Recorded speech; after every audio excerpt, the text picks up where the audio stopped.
Okay. So now we come to another important quantity, another important abstract quantity about motions.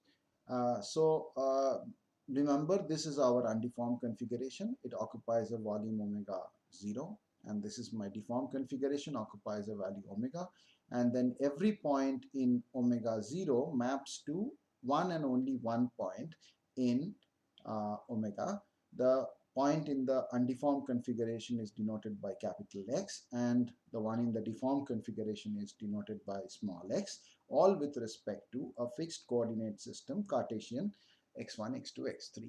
Now we have learnt about the motion, which gives us this position vector of the mapped point uh, as a function of the position vector of the unmapped point, or the point in the reference configuration, and time. So this chi is the motion. Now we are going to learn about what happens to neighborhoods of a point. We have also made the point that chi is a one-to-one function. So every point in omega naught is mapped to one and only one point in omega, and there is no the body does not break into pieces or come into contact with itself. All those things do not happen. The deformation is well behaved. So in that situation, what we look at now is a neighborhood of this point capital P. A neighborhood, you can think of the neighborhood as a small disk or a small sphere around this point P, which is of dimension d capital X. So d capital X is a vector that can take any direction. It starts from the point P, but then it can have any direction, and all the directions taken together would span out probably a sphere which is centered at P. Now this is a small sphere because d capital X is a small quantity, and because this is a well-behaved deformation, we assume, and that's a big assumption that we make, that all points in the neighborhood of capital P also remain in the neighborhood of small p. We know from chi that capital P goes to small p, but now we are saying that all points which are very closely spaced to capital P also remain very closely spaced to small p as well, which is another way of saying that this is well behaved and the body does not break into pieces, and very huge deformations do not happen, and all that.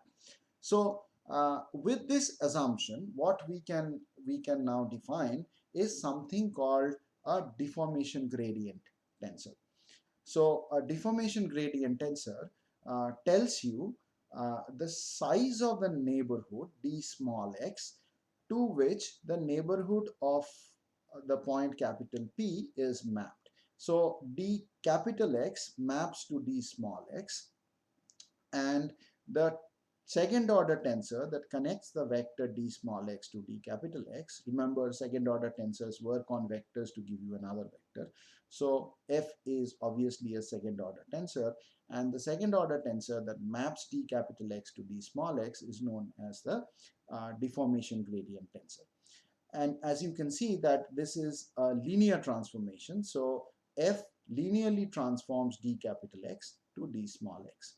So it gives you a measure of how a neighborhood of point P um, maps to a neighborhood of point small p.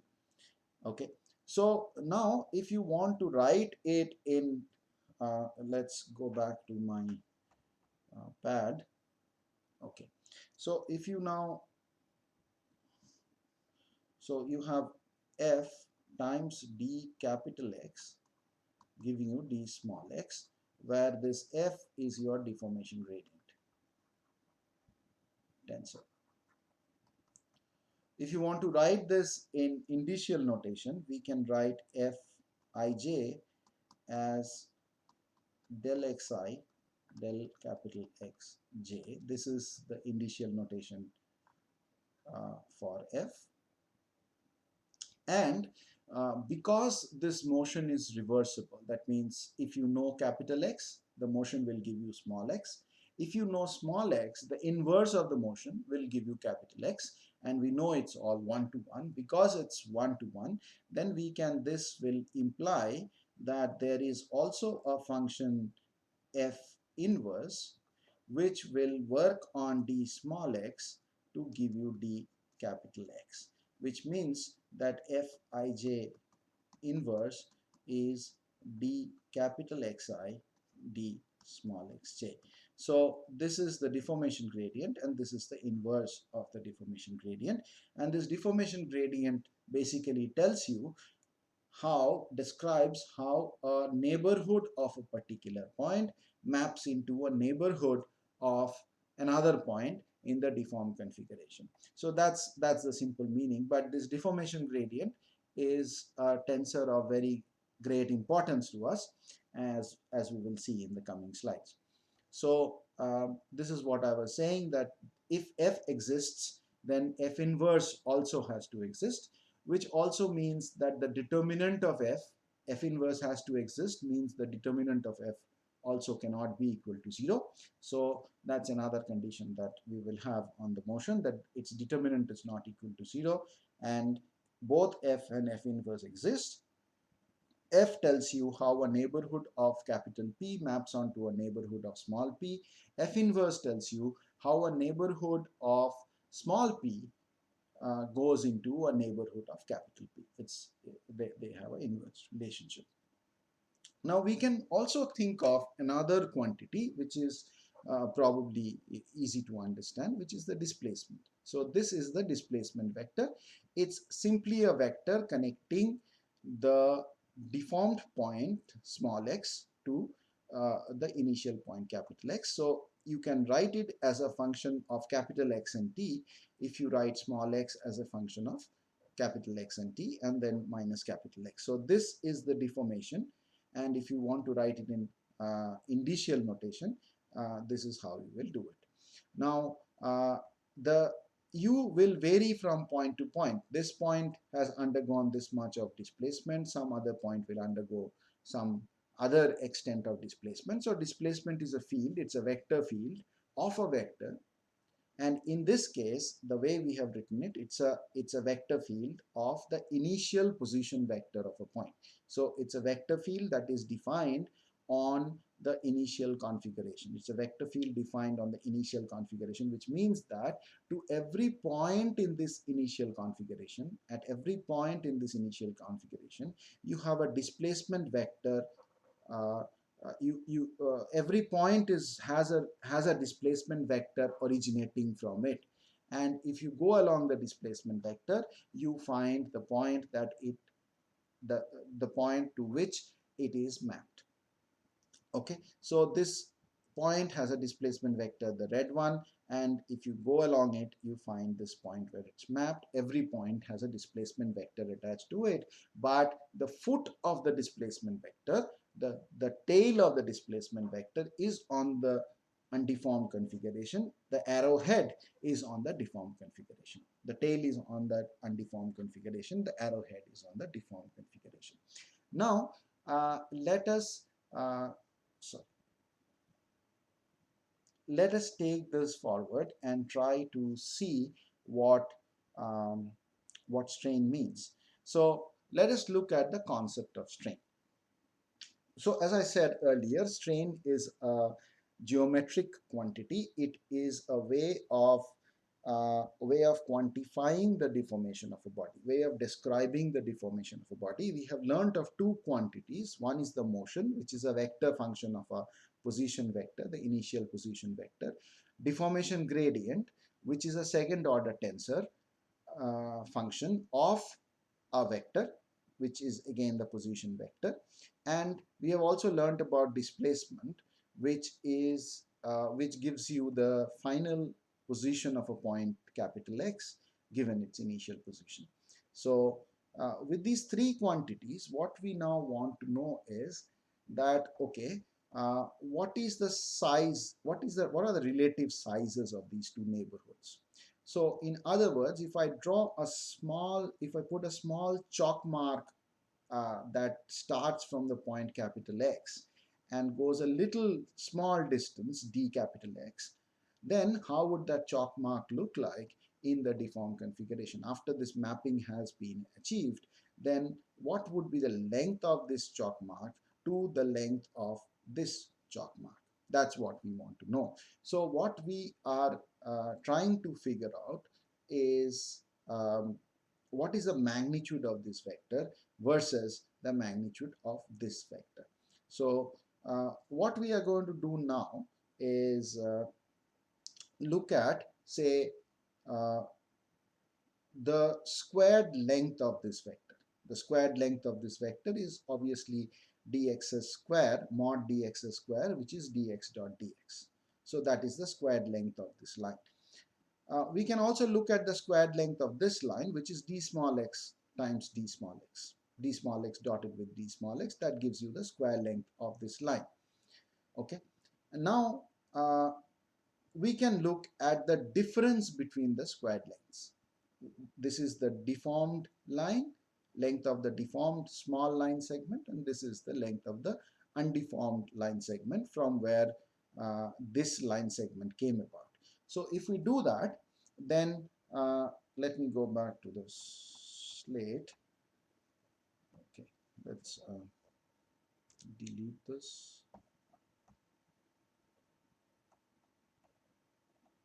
Okay, now what we are looking at is d small x square minus d capital X square. This is what we are looking at.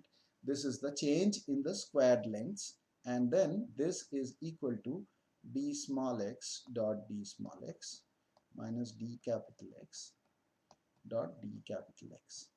Now let us try to expand this into an expression that contains only d capital X. So let's try to eliminate d small x from here. The way we do it is by using the fact that d small x is related to d capital X through the deformation gradient tensor. So using the deformation gradient tensor, now we will try to eliminate d small x from this equation. So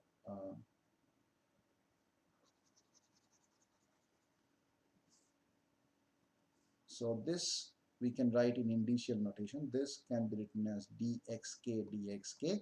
Remember, a dot product is a scalar, so this is a repeated index, and these can be written as d capital Xk d capital Xk. Now we use this.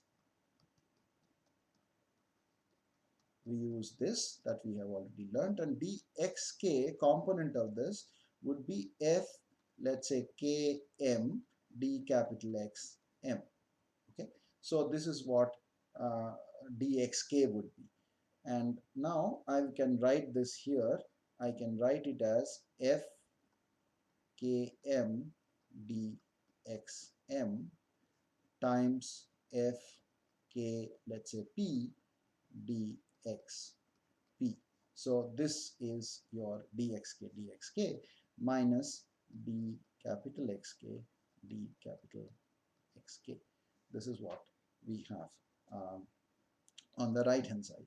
So now this can be further simplified. So what we can do is we have xm and xp here, capital Xm and capital Xp. We have capital Xk and capital Xk here. So we can't take anything common, but we can do a trick. So what we can do is we can write f xkm f kp dxm dxp minus, we can write this xk as, let's say, m xm xm. K is a repeated index. We can replace it by anything. We can do further. We can write this dxm as delta, let's say, pm dxp.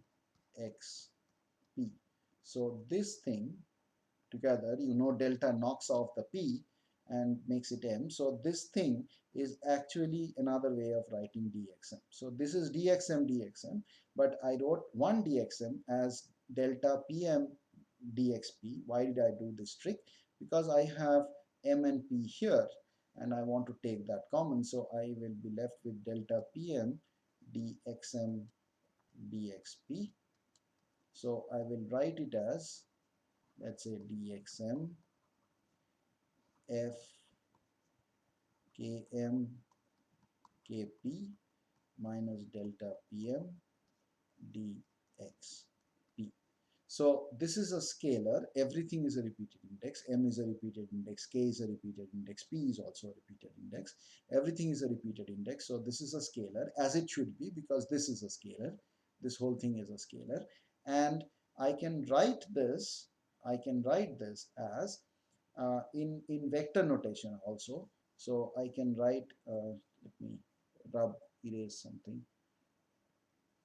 Let me erase this part.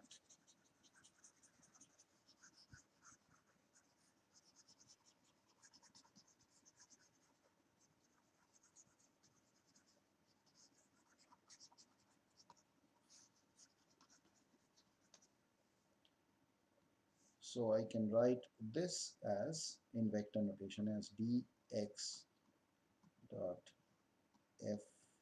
This is f km f kp. So k is the first repeated index. If it was f times f, this would have been mkkp, but it's not that. So this is f transpose f minus I in times dx. So this is what this expression is. Uh, this expression is. So the difference in the squared length between these two mapped small mapped vectors is um, equal to this.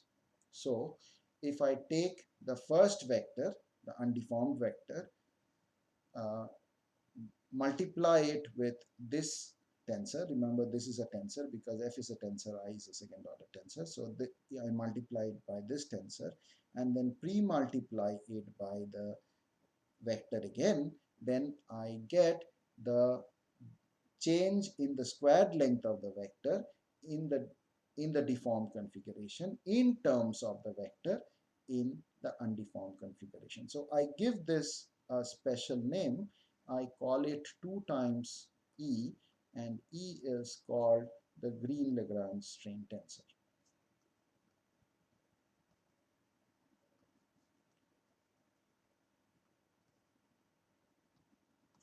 Okay, E is called the Green-Lagrange strain tensor. So let's go back to the notes. So the Green-Lagrange strain tensor. So the Green-Lagrange strain tensor is defined as half of this quantity f transpose f minus I, and it acts on the undeformed vector and gives you the change in squared length. Now understand one thing, that this is by no means the only way of characterizing the extent of the deformation. I have just taken the difference in squared lengths as a way of characterizing the deformation, but I could have done many other things, and there are many other ways of describing the strain. This is just one way that will be useful to us. Consequently, the Green-Lagrange strain tensor is just one of the many strain tensors, many kinds of strain tensors that you can have. And you will have to wait for a course to do a course on continuum mechanics to learn about the different kinds of strain tensors that are there. At the moment, we will stop with the Green-Lagrange strain tensor only and go forward from there. So there are equally valid strain tensors as well. Now, what we will do now is the Green-Lagrange strain tensor, we have expressed it in terms of f, and now we will try to express it in terms of the displacement field. So to do that, remember what the displacement field is. Let's go back to the board again. So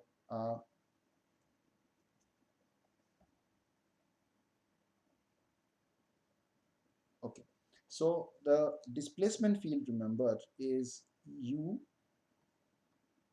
capital X is a function of capital X and t of small x, which is a function of capital X and t minus capital X. This was the displacement. And initial notation ui is equal to small xi minus capital Xi. And Fij, the deformation gradient, was given as del xi del xj. So I can write xi, small xi, in terms of u. So I can write this in terms of u, which would be ui plus capital Xi. I take the derivative with respect to j. I get del ui del capital Xj plus, from here, if I do derivative of xi with respect to xj, I get delta ij. Okay, so this is how I can express the deformation gradient in terms of gradients of displacement rather than gradients of the coordinates of the point, of the deformed point. If I want to write it in vector notation, I would write it as the tensor f, second order tensor f, is gradient of u plus the identity. Now, when I write this gradient of u, I have to be careful. I know that this gradient is the del x operator, but since when we are doing this reference configuration, deformed configuration business, all points in the reference configuration are denoted by capital X's, whereas uh, points in the deformed configuration are denoted by small x's. So we have to make a distinction between which derivative this is, which gradient operator this is. In this case, it is actually del x, capital Xi ei. This is what it is. If it was with respect to the deformed configuration, it would have been del small xk ek, something like this. But since in this case it is with respect to this capital X, we put a 0 here just to denote that this is with respect to capital X. When it's with small x, we use the usual nabla. Here we use nabla 0. So this is the final expression where I have expressed the deformation gradient in terms of the displacement field. Now I will take this even further. So I have said that f is equal to this in terms of the displacements, and then I also have said that E is the Green-Lagrange strain tensor is F transpose F minus I. This is the Green-Lagrange strain tensor. Now in place of F, I will put in this displacement voila expression. So I will have this is for the F, sorry,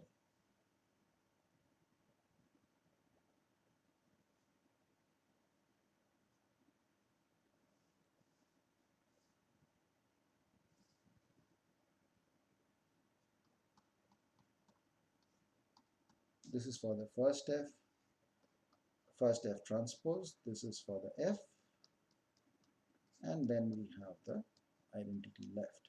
So if you break this up, the transpose is additive, we have already done that. So this will be del 0 u transpose plus I transpose, I is symmetric, so I transpose is I, times this minus I. Okay, so further I do the multiplications now. I'll be left with this multiplies with this, so I will be left with this. This multiplies with this will give me this,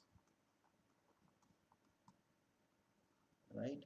And this multiplies with this will give me product term, which is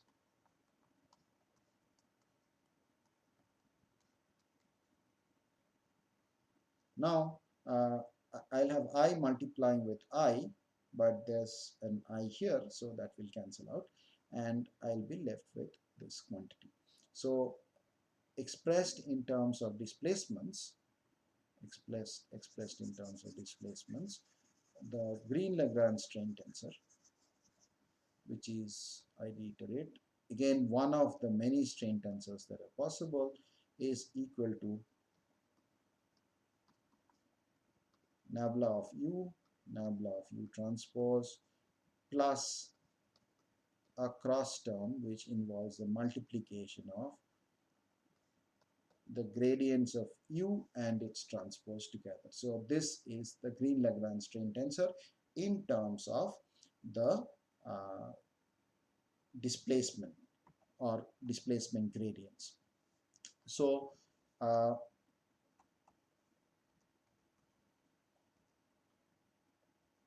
so that is what we have proved.